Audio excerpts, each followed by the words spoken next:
وشر الأمور محدثاتها وكل محدثة بدعة وكل بدعة ضلالة وكل ضلالة في النار. Ada seorang guru qiraat min akabiri syuyukh Misr, termasuk syekh paling besar di ilmu qiraat di Mesir, diundang untuk mengajar qiraat di Kulliyatul Qur'anil Karim di Madinah, di Jamiah Islamiyah, tempat saya belajar. Ini yang menceritakan langsung adalah mantan dekan Fakultas Al-Qur'anul Karim, sahibul kisah. Beliau adalah mantan dekan Fakultas Al-Qur'anul Karim. Kalau nak lacak namanya sampai ke kuburnya Syekh Abdul Aziz bin Abdul Fattah Al-Qari, aslinya dari Bukhara. Diceritakan oleh beliau di rumahnya di petang hari Selasa tahun 1415 Hijriah, tahun kedua saya di Madinah, di rumahnya di Hayil Faisaliyah. Catat itu karena mau tahu alamatnya nanti, di Faisaliyah, di belakang kampus Jamiah Islamiyah di Madinah. Terjadi khilaf antara Syekh Mesir ini yang sangat membenci Wahabi, walaupun aman di negeri Wahabi. Kan cari rezeki dia di situ, dapat gaji besar dia. Di Mesir gajinya sedikit, di situ gajinya besar. Ibaratnya kalau di Mesir gajinya 1 juta sebulan, di sana dapat 15 juta sebulan. Besar pun enggak? Alhamdulillah. Maka pada suatu hari di dalam belajar terbunyikan oleh beliau menghina dan mencela Syekh Muhammad bin Abdul Wahab dan orang-orang Wahabi. Di kelas tentu ada orang Wahabi, kan orang Saudi kan, yang kedua kan Habib orang Saudi. Mendengar Syekh mencaci, tentu dia membela diri. Terjadilah perdebatan sengit. Yang satu tak mau kalah, yang satu tak mau diam. Ia kan mencela, kan harus dijawab, apalagi di negerinya. Wajarlah pemuda Saudi ini menjawab, iya kan? Karena memfitnah. Dan fitnah ini akan dibawa oleh murid-murid. Ada dari Indonesia, ada dari Kuwait, ada dari Maroko, ada dari Sudan, ada dari Amerika, ada dari Australia. Kalau sempat didiamkan, maka ikut akan terbawa nanti di negeri. Oh, ada syekh yang mengatakan Wahabi itu berbahaya, dan buktinya mau terbawa ke sini kan? Kan terbawa ke sini. Allah musta'an. Fitnah itu kaum muslimin yang dirahmati Allah. Sengit perdebatannya, akhirnya tak selesai sampai syekh monggok mengajar. Tentu sampai kasusnya ke dekan, yang waktu itu adalah syekh yang cerita langsung ke saya. Kalau tentu ada periksa ke Madinah nanti ya, tapi syekh sudah meninggal ya. Ma'asyiral kiram dirahmati Allah. Akhirnya syekh mencoba memediasi, tak selesai oleh Syekh Abdul Aziz Al-Qari yang tadi dekan dan juga imam Masjid Quba dan khatibnya. Akhirnya karena tak selesai oleh dekan, karena masalahnya berat, akhirnya Syekh menyampaikan ke rektor. Siapa rektornya waktu itu? Imam Wahabi. Imam Wahabi, Syekh Abdul Aziz bin Abdullah ibn Baz rahimahullah ta'ala. Imam Wahabi nak? Imam Wahabi nak? Imamnya Wahabi yang seperti zombie. Allah musta'an. Ini dusta luar biasa kaum muslimin. Nah, Imam Wahabi. Akhirnya Syekh kan buta, tapi dia kan mengiblakan, menulis surat resmi memanggil Syekh dari Mesir ini. Tentu dimulai dari yang tua dulu kan, karena memang asal muasalnya fitnah itu keluar dari mulut Syekh ini. Dia yang memfitnah, bukan murid yang salah.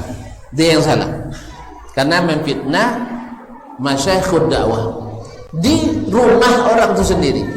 Ibaratnya di rumah orang wahina orangnya. Ya, antum setelah saya kasih saya makan, ini yang punya rumah ini kurang ajar. Terima enggak? Dengar sama anak antum, ambil canung ke kaum muslimin dan muslimat. Masyaallah kiram, akhirnya dipanggil secara resmi. Dapat surat cinta itu, Syekh dari Mesir langsung down. Artinya tidak ada lagi harapan untuk tetap tinggal di Madinah. Karena Madinah kan indah kan, nyaman, aman, damai. Akhirnya sebelum berangkat malamnya dia sudah kemas-kemas. Mana tahu besok dideportasi. Ya, dia kemas-kemas barangnya semua. Jangan-jangan kan dia kan dalam bayangan dia Wahabi itu serem, kan itu bayangannya. Itu yang dia dapat di Mesir sana. Dan memang di Mesir yang tidak suka dakwah ini sangat memprovokasi. Ini tidak mustahil. Karena banyak buku-buku dikarang dari sana memprovokasi dakwah Syekh Muhammad bin Abdul Wahab. Apalagi kalau ada unsur politik di dalamnya. Mana yang hebat Mesir atau Arab Saudi? Ada termasuk dong. Saya ingat itu. Atau mana yang hebat Turki dari Arab Saudi? Itu udah masuk. Kalau udah masuk ke politik pasti persaingan tidak sehat. Masyaallah kiram, mendapatkan itu dia minta ditemani langsung oleh dekan. Syekh Mesir ini minta Syekh dekan, siapa namanya tadi? Profesor Dr. Abdul Aziz Al-Qari. Al-Qari ditemani, subhanallah, sampai di kantor Syekh Abdul Aziz bin Baz yang disebut zombie tadi, ya, oleh musuh-musuh dakwah, mendengar assalamualaikum. Ini hebatnya beliau, sekali bertemu dengan antum hafal suara antum. Syekh Jupri, pendiri Al-Furqan di Pekanbaru, pernah bertemu langsung. Saya bertemu juga tapi tidak sempat bicara dengan Syekh. Dia bicara, saya dengarkan. Habis itu sempat bersalaman dengan Syekh dan mencium jidatnya. Itulah kemuliaan yang saya dapatkan. Mendengar ceramahnya sering, tapi bertemu dengannya hanya sekali. Dan ketika jadi Syekh menceritakan, tahun ini untuk ketemu dengan tahun depan lagi baru assalamualaikum Syekh, masya Allah, ahlan wa sahlan Jupri. Langsung dia hafal suara itu. Awak nengok aja dah hafal. Assalamualaikum. Siapa Ustaz gue ni? Dah hafal Ustaz Dasman rupanya kan ya. Dah, beliau dah hafal. Ahlan wa sahlan. Jadi mendengar suara Syekh dari Mesir tadi, Syekh Abdul Aziz langsung berdiri menjemput Syekh ke pintu. Kalau zombie bisa begitu. Zombie bisa begitu memuliakan orang. Ustaz, padahal anak buahnya kan orang asing lagi, musuh dakwah lagi. Seharusnya dia marah-marah, kamu kurang ajar, bisa kan? Tapi tidak. Ahlan wa sahlan, dia peluk Syekh, dibimbing, padahal dia buta kan. Dibimbing Syekh Mesir ini, suruh duduk, tafadhal, ahlan wa sahlan. Syekh akhirnya meninggalkan kursi kebesarannya, duduk di kursi biasa bersama Syekh ini. Akhirnya mereka bicaranya para ulama tentang ilmu, tentang ini itu semua, dakwah dan sebagainya. Tak sedikit pun Syekh Abdul Aziz menyinggung masalah ini. Sampai Syekh Abdul Aziz Qari gelisah, dia sudah 2 jam mereka bercakap, tak selesai-selesai, tak ada membahas masalah perselisihan itu sama sekali. Kalau sempat yang non Wahabi yang menjadi hakimnya, tobat katanya, auzubillah. Ya kan? Kalau non Wahabi yang bicara pasti bahasanya lain. Ini Wahabi yang zombie, begini akhlaknya. Lalu kata Syekh bin Baz, kata Syekh Abdul Aziz, setelah 2 jam lebih, saya pun mulai melerai mereka berdua, karena dua-duanya guru dia kan. Syekh, la'allana nasta'zin, boleh tak kami minta izin, karena tamu banyak di luar nunggu kan, banyak orang yang murajaah ke Syekh. Oh ya, enggak apa-apa, kata Syekh Abdul Aziz. Khalas, ma fi muskilah, insyaallah ila waktin akhar, sampai kita bertemu kembali. Dan Syekh Abdul Aziz langsung turun mengantarkan Syekh Mesir ini ke mobil, padahal dia rektornya. Syekh sedang bermasalah. Tonton sabar begini dah. Lihat sabar dak pimpinan. kaum muslimin dan muslimat, diantar oleh Syekh sampai ke mobilnya. Setelah itu baru keluar. Kata Syekh Abdul Aziz Al-Qari, baru ditutup pintu mobil, semesir ini dibilang dengan lahja Mesirnya, bawa sini kitab-kitab Wahabi itu biar saya baca. Ternyata selama ini belum pernah dia baca. Selama ini belum pernah dia baca, kecuali melalui fitnah dari musuh-musuh dakwah.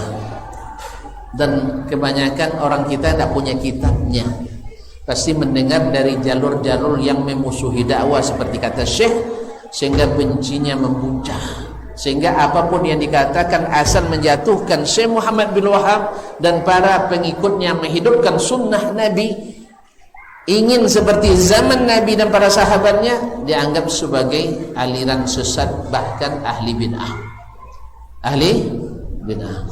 Akhirnya Syekh minta kitab-kitab Syekh Muhammad bin Wahab semuanya, lalu dia telaah, karena dia sudah merasakan indahnya akhlak seorang pimpinan Wahabi. Jelas? Jelas? Berarti kalau ada yang bilang zombie, dusta apa tidak? Dusta apa tidak? Bohong apa tidak? Perlu bukti lagi? Perlu pembuktian lagi bohongnya? Perlu pembuktian lagi bohongnya? Tidak perlu. Dan nyata, ini kisah nyata. Saya tidak mau menambah apa-apa karang sendiri. Ya, biar yang belum juga masuk hidayah kepadanya, kita berikan hujjah. Kalau tetap tak masuk, innaka la tahdi man ahbabta walakinnallaha yahdi man yasha.